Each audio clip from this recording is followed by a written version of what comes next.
디도서 첫 번째 시간입니다. 오늘은 디도서 서론을 보도록 하겠습니다.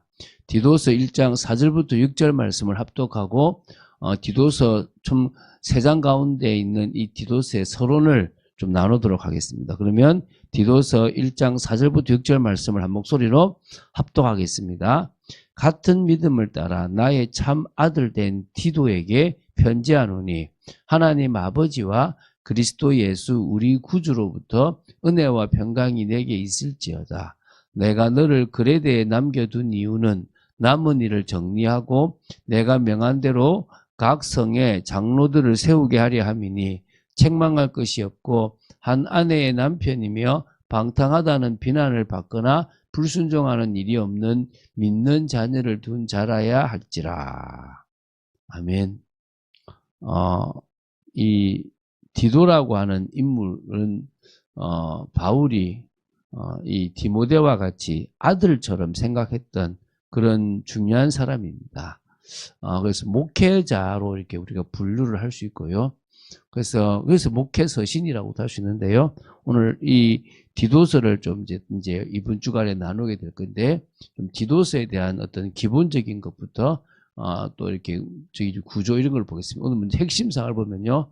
제목을 먼저 보겠습니다. 본 서신의 제목은 수신자인 디도의 이름을 따서 붙여진 것으로 이제 헬라어 원전의 그 제목에는 프로스티톤, 이게 디도에게라고 하는 그런 제목이 붙어져 있습니다. 그래서 이를 따라서 영어 성경에도 티투스라고 불리고요.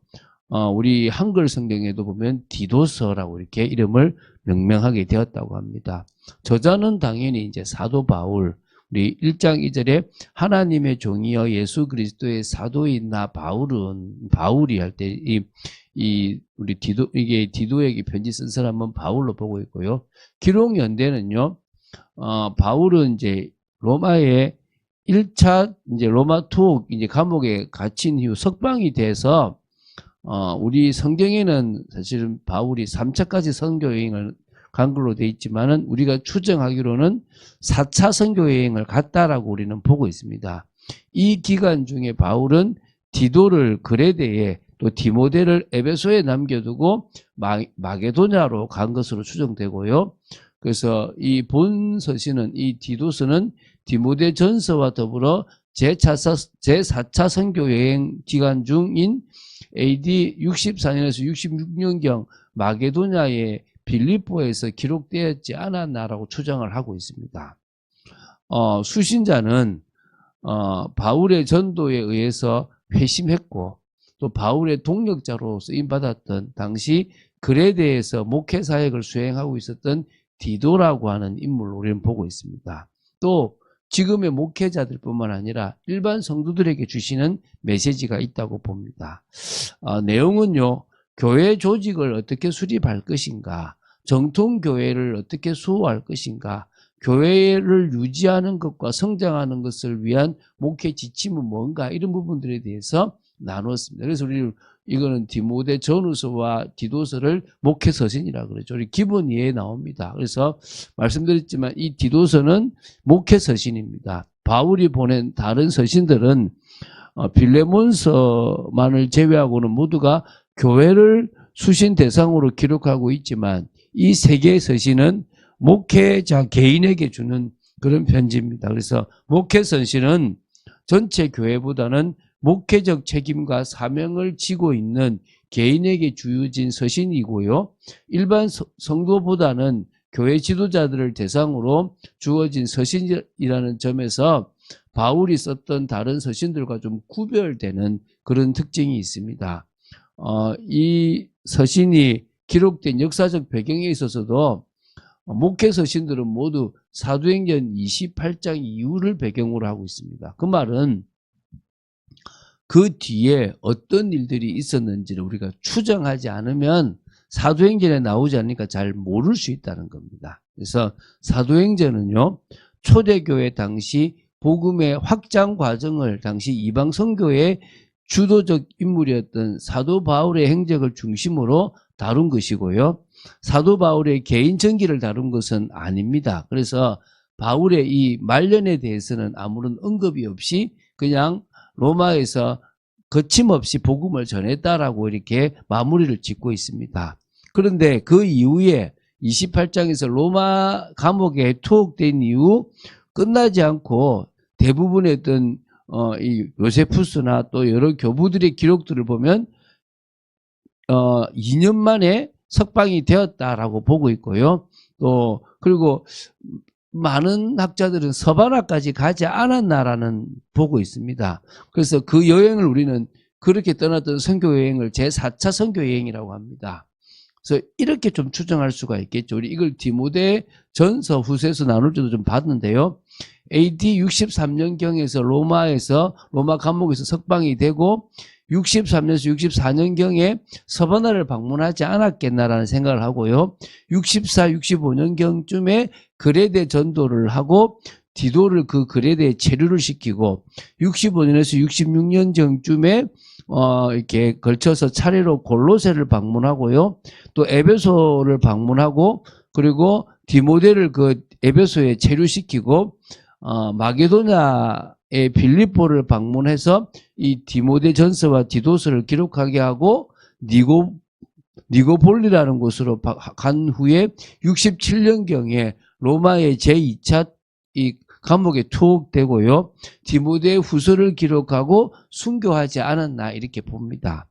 그러면 대강 이렇게 이 디도서나 빌레몬서 또 그리고 디모데 전서를 이렇게 볼 때 이런 부분들에 대해서 추정할 수가 있는 거죠. 자, 이 목회 서신들 중에 이 디도서는요, 바울의 전도에 의해서 회심했던 바울의 동역자이자 당시 그레데에서 목회 사역을 수행하고 있던 디도에게 보낸 서신입니다. 그래서 이 어떤 의미에서는 그레데에서 다 이루지 못한 일을 디도를 통해서 완성하도록 하기 위함이 이 디도서를 이렇게 기록한 목적입니다. 그래서 마게도냐에 도착한 바울이 디도에게 그레데에 잔류하게 된 그의 임무를 다시 한번 상기시키며 또한 그 임무를 수행하는 데 있어 필요한 목회적 지침들을 제시하기 위한 목적으로 이 서신을 기록했다라고 보시면 됩니다. 그래서 그레데에 잔류한 디도가요, 수행해야 될 임무, 혹은 이 본서신의 기록 목적에 대해서 볼 때 몇 가지 볼 수 있습니다. 첫 번째가 뭐냐면 그레데 각 성에 장로를 세워서 교회의 조직을 수립하도록 하는 데 있습니다. 이게 이제 중요한 일이죠. 그래서 구속받은 성도들의 공동체인 교회가 본질상 그리스도의 몸으로서 불가시적이고 신령한 기관입니다. 그렇지만 그리스도가 재림하게 되는 그 천상에 우리가 올라가기 전까지 교회는 이 지상에서 유형의 기관으로 존재합니다. 그래서 적합한 조직을 필요로 하게 되어 있습니다. 주님이 완전히 이끌어가기보다는 인간들이 만들어가는 부분들이 있기 때문에 그 당시에 조금 그런 조직 교회로서의 모습을 갖추라고 디도에게 지시를 하게 됩니다. 그러면서 두 번째, 정통교리를 수호하는 부분이 이 서신을 쓴 목적입니다. 그러니까 그 당시 그레데에도요, 거짓 교사들이 활동이 왕성했습니다. 특히 할례당과 같은 율법주의자들이 있어서 폐해가 심각하다고 1장 10절에 나오거든요. 그래서 그레데인들이 바울의 전도에 의해서 복음을 받기는 했지만 아직 미숙한 그리스도인들이기 때문에 거짓 교리를 가르치는 이단 세력들에게 미혹될 위험성이 컸기 때문에 그들에게 이 복음의 정통 교리를 가르쳐서 그것을 수호하도록 만들라라고 하는 부분들이 있었습니다. 세 번째는요, 이 성도들을 이렇게 그 교리를 통해서 선한 삶을 사도록 이렇게 지도하는 것에 있습니다. 이 그레데인들은 조금 도덕적 상태가 좀 무너져 있는 부분들이 있습니다. 그래서 좀 부정직하고 탐욕, 게으른 이런 부분들이 그 당시에 속담으로 전해질 정도로 이 그레데는 조금 위험한 곳이었습니다. 그래서 이 디도의 목회 임무 중에 하나가 복음을 그 받았던 그리스도인들이 부도덕한 주변 상황 속에서 그리스도인으로서 바르게 살아가는 것이 무엇인지를 가르쳐 주라라고 하는 부분들이 있습니다. 그래서 짧은 분량의 서신이지만 정통교리, 하나님이 원하신 이 교리를 수호하는 것과 더불어 복음 안의 삶, 거룩한 삶, 구별된 삶을 살아가는 것에 이렇게 강조하는 부분들이 있기 때문에 이 시대에 우리도 분명히 알아야 되고 또 전해야 될 분명한 메시지라고 보입니다. 내용 구조를 좀 짧게 보겠습니다. 짧은 분량이지만 이 서신의 양식은 도입부, 본론부, 종결부가 다 됩니다. 그러니까 1장 1절부터 4절이 도입부고 1장 5절부터 3장 11절까지가 본론부고 3장 12절부터 15절까지가 종결부입니다. 이렇게 사실은 보면 되게 좋겠지만 그럼 도입부도 너무 짧고 종결부도 너무 짧아서 그냥 저희들은 한 장씩 이렇게 하루에 보도록 하겠습니다. 그래서 도입부는 바울 서신의 통상적인 어떤 그런 머리말로서 발신자와 술신자를 밝히고 있는 부분들이 있고 축도도 들어가 있습니다. 그런 부분들이 들어있고요. 1장 5절부터 3장 11절까지 있는 본론부는 다시 본론부의 전반부와 후반부로 나눠져서 이 전반부에는 장로의 자격 요건을 가르쳐주고 있고요. 그에 대해 거짓 교사들에 대해서 경계해야 된다라는 부분들에 대한 것들이 짚어져 있고요. 그에 대해 각성의 교회 장로를 세우고 거짓 교사를 경계하고 정통 교리를 수립해라 이런 부분들이 있고요. 그게 이제 이게 전서와 이렇게 전반부 후반부 계속 이어서 또 거룩한 삶까지 이제 이어져 있는 부분들이 있습니다. 그래서 후반부에는 주로 선한 삶을 살아가는 부분들이 있습니다. 이제 3장 12절부터 15절까지가 종결부인데 바울은 동력자 글에 대해 동력자들의 글에 대해 파송 또 디도의 니골리보에서의 합류를 당부하고요. 또 또 아볼로와 같은 선교 여행자들을 도울 것을 이렇게 당부하는 여러 가지 부분들을 하고 축도로 이렇게 마치는 게 있거든요. 그래서 또 이번에 쭉 이것을 한번 보면서 목회자인 저한테는 되게 의미가 있을 거고요. 또 여러분들은 또 어떻게 하면 내가 올바른 성도로서 또 중직자로서 또 우리가 교리를 지키고 또 신앙을 지키고 또 올바른 삶을 살아갈 것인가에 대한 부분들을 봐야 될 겁니다. 왜냐하면 교회는 하나님의 나라를 이루는 일에 가장 쓰임받는 중요한 역할의 그 장소입니다.